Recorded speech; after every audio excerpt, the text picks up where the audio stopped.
નમસ્કાર, આપ જોઈ રહ્યા છો નેશન પ્લસ ન્યૂઝ. હું છું આપની સાથે હિરલ પંડ્યા. છોટાઉદેપુર જિલ્લાની મેરિયા નદી પાસેથી પસાર થતા વાહન ચાલકો મુશ્કેલીમાં મુકાય તેવા સમાચાર સામે આવ્યા છે.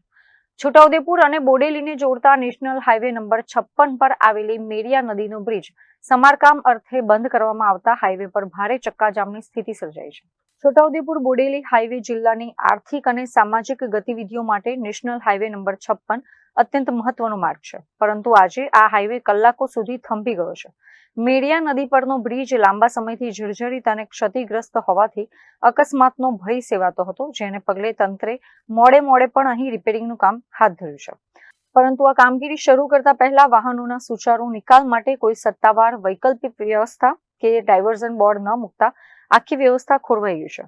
બ્રિજ પર હાલ ડામર ઉખેડવાની કામગીરી મોટા પાયે ચાલી રહી છે, પરંતુ ચોંકાવનારી બાબત એ છે કે આટલા સંવેદનશીલ અને વ્યસ્ત હાઈવે પર કામ ચાલતું હોવા છતાં નેશનલ હાઈવે ઓથોરિટી કે વહીવટી તંત્રના એક પણ જવાબદાર અધિકારી ઘટના સ્થળે હાજર નથી.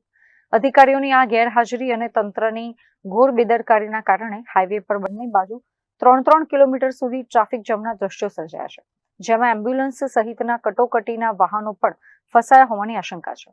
સૌથી વધુ ચિંતાજનક સ્થિતિ એ છે કે કોઈ સત્તાવાર ડાયવર્ઝન ન હોવાથી વાહન ચાલકો પોતાની મજબૂરીના કારણે નદીના પટમાં સ્થાનિક સ્તરે બનેલા એક કાચા અને પ્રાઇવેટ ડાયવર્ઝન પરથી પસાર થઈ રહ્યા છે. નદીના પટના આ જોખમી રસ્તેથી ભારે વાહનો અને કાર ચાલકો જીવનું જોખમ ખેડીને પસાર થવા મજબૂર બન્યા છે, જે ગમે ત્યારે મોટા અકસ્માતને આમંત્રણ આપી શકે છે. સ્થાનિક લોકો અને વાહન ચાલકોમાં તંત્રની આ અણઘડ કામગીરી સામે ભારે રોષ જોવા મળી રહ્યો છે અને તાત્કાલિક ટ્રાફિક હળવો કરવા તેમજ યોગ્ય ડાયવર્ઝનની વ્યવસ્થા કરવાની માંગ ઉઠી છે. Rehan Patel, nation plus news, Chhota Udepur.